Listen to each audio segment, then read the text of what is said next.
Hi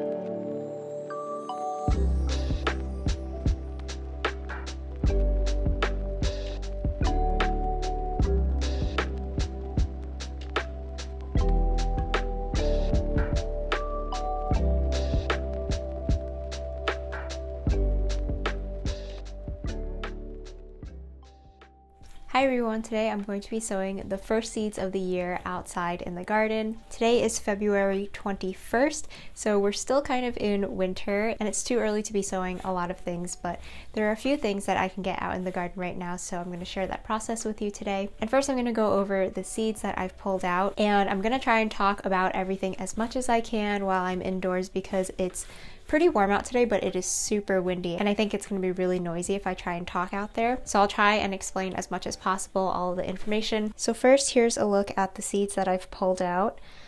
First, along here I have some different kinds of peas, and I've actually been soaking these seeds for a few hours, and this will help speed up the germination. So I have 3 different varieties. The first are the snow peas, and snow peas are a variety where you can eat the pod.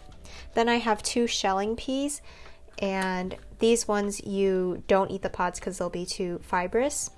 So it's really important to know what kind of variety of peas you have, whether they're a shelling pea or one where you can eat the pod like a snow pea or a snap pea. So I have one variety that needs to be trellised because this one gets tall, and then this is actually a shelling pea that does not need to be trellised. It grows more like a bush, so this one can pretty much go anywhere. So it's nice to have both options. So depending on your space and whether or not you have a trellis available, you can decide where these are going to go. The snow peas I've grown before. I've grown these for a few years and I like them.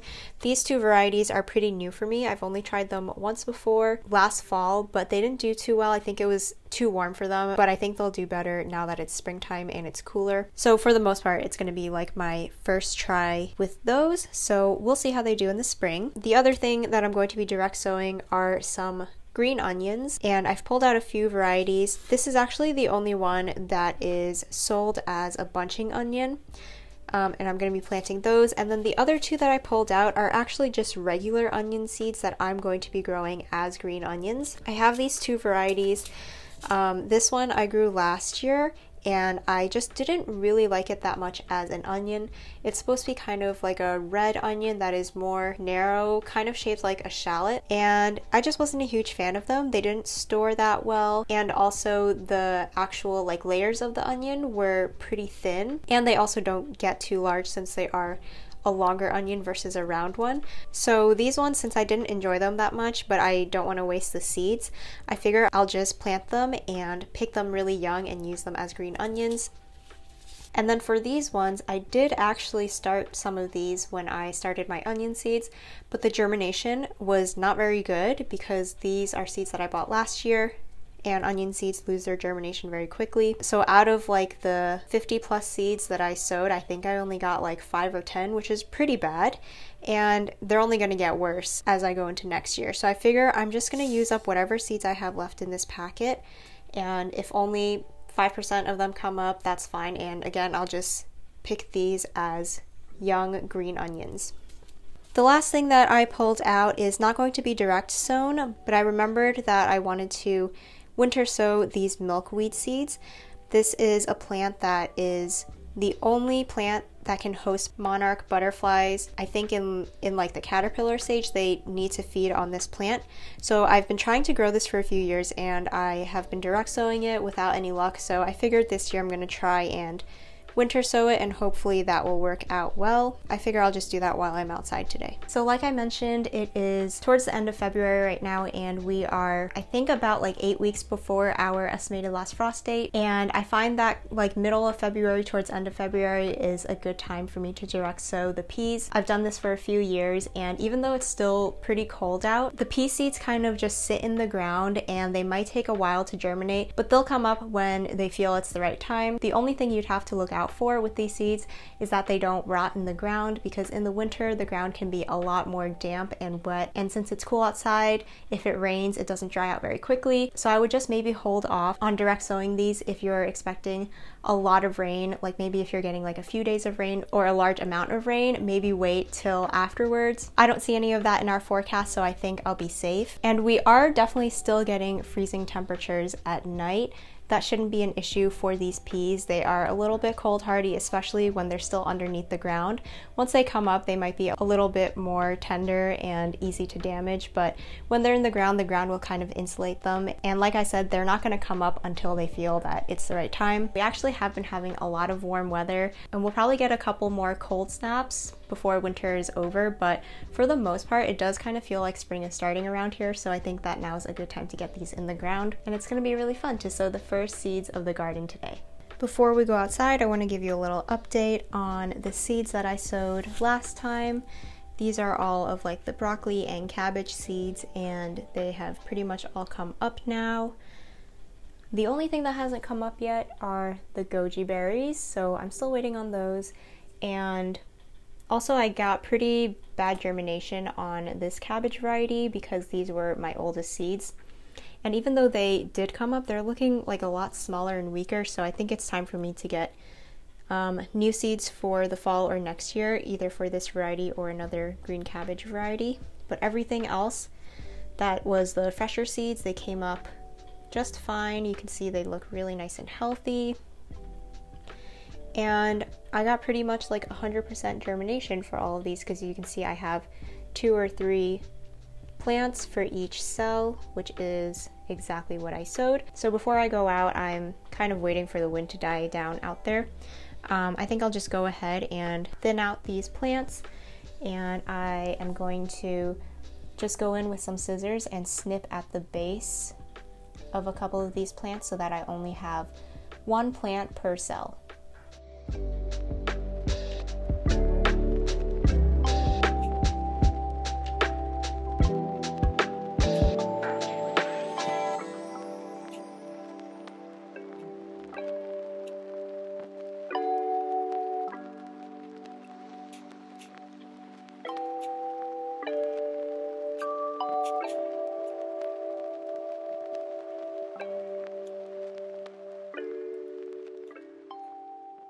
Here's what the tray looks like after thinning. It's a lot more open now, so they're gonna have a lot more space to grow. And this is the bowl of all of the thinnings that I'm going to keep, and we're just gonna eat these as microgreens. They're so pretty, and I like how for any of the purple varieties, you can see that even the young seedling leaves already have hints of purple to them. They're so beautiful.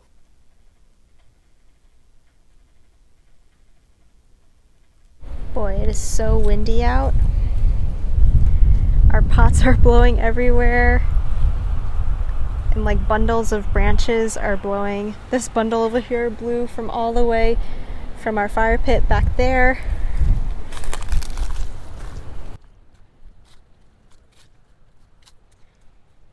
Alright, so I think I will start with planting my green onions in this bed here. My plan for this bed for the summer is to have my peppers at least in the first half of this bed over here, but those won't go in until probably May, and I think the green onions will be harvested by then, so we should be able to do that. But just in case the green onions are still in the ground when the peppers need to go in, what I'm gonna do is just plant them in a line right down the middle of the row, because I will probably be planting the peppers 2 per row to space them about 18 inches away. But even if I have 2 plants in the row, the middle part won't be used, at least for the beginning of the season when the peppers are still young.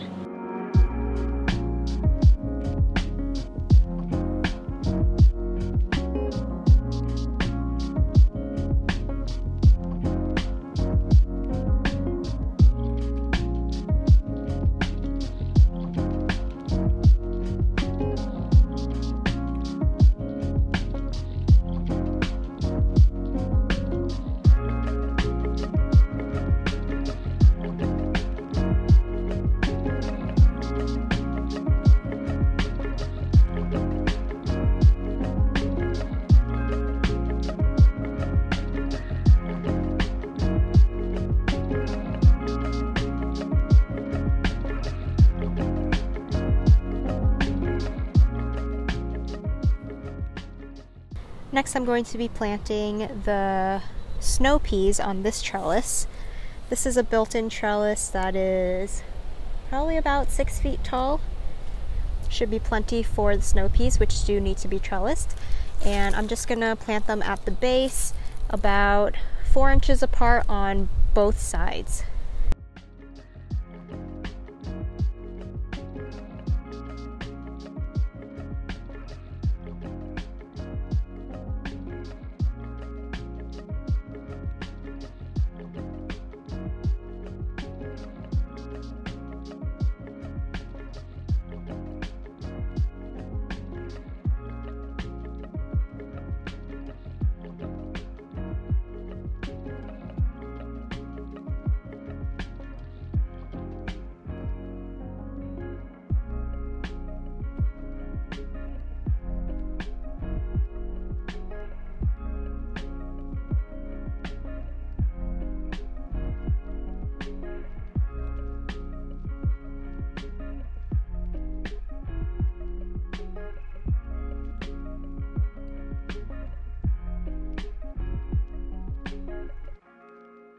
So the peas are all planted by this trellis, and I also just wanted to show you. We have some of our daffodils starting to pop up, and they're popping up all over our garden and our yard, which is so fun.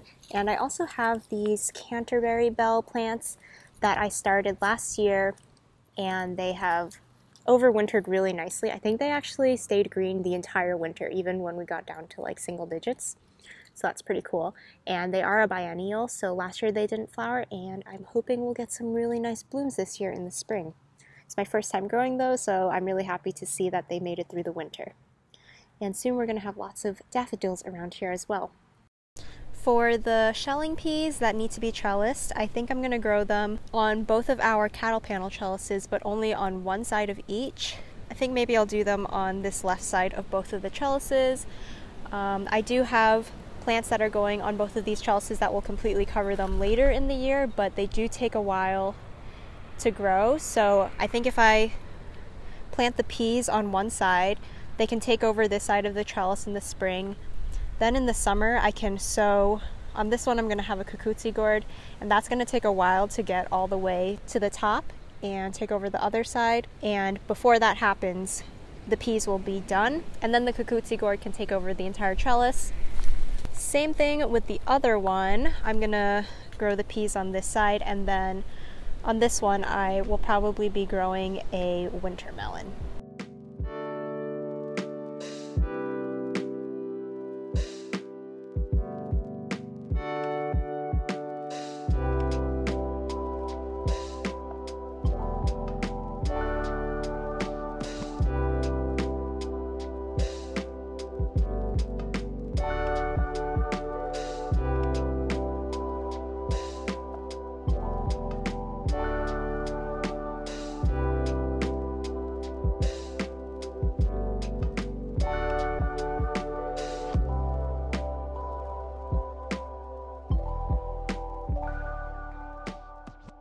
So the only thing really that I haven't decided on where I should plant are those shelling peas that don't need to be trellised.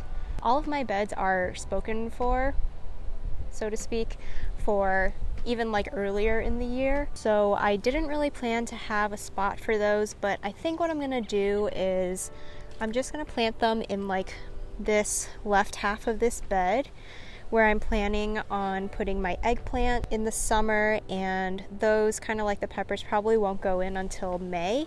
So I think there's going to be enough time for these peas. On the packet it says they take 55 to 60 days to grow, and even with like a few weeks added to that just for the cooler weather, I think there's going to be enough time. So we'll just pop those into the ground and hope that the timing works out well, and they'll be done and ready to pull out when I have to put my eggplant into this bed.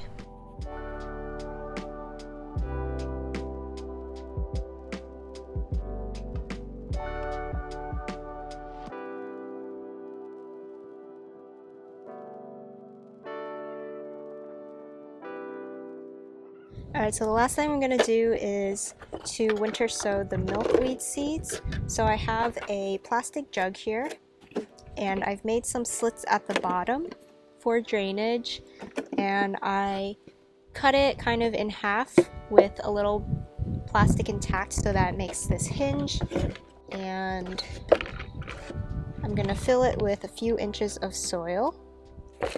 This is just moist potting mix.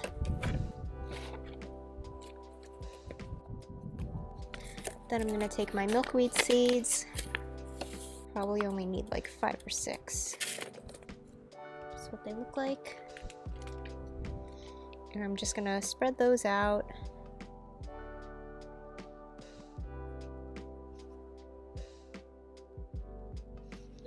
And cover it with a little bit more soil.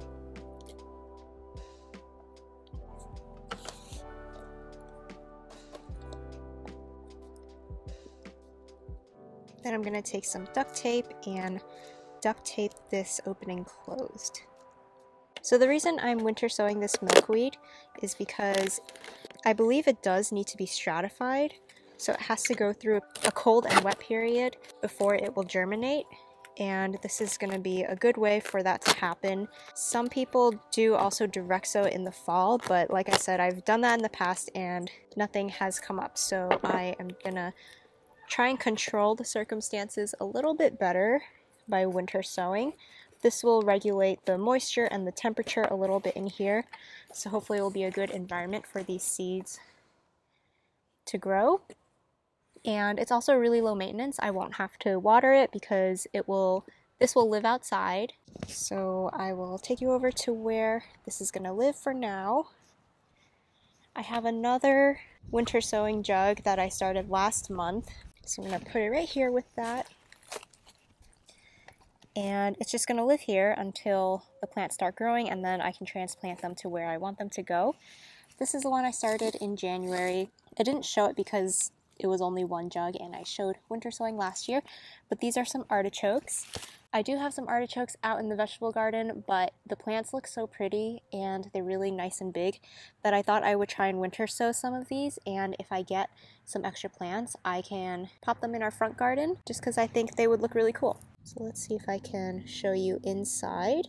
I think you can see a couple of plants are actually starting to grow in there. So there's one in the top right corner, and then one on the bottom left is just starting to pop out of its seed shell. So that's pretty cool. And like I said, this has been living outside since January, so it's been really hands-off. So hopefully the same thing will happen with this milkweed, and I will have some plants to plant out for the monarch butterflies to enjoy. We have had a lot of monarch butterflies in our garden 2 years ago, and then last year I noticed that we didn't have as many as the year before, so I really want to get some of these milkweed plants to create a habitat for them, and hopefully they will be able to thrive here. But yeah, that is everything that I have sowed and started today. I hope you guys enjoyed seeing this whole process. Thank you so much for watching, and I'll see you again in the next video.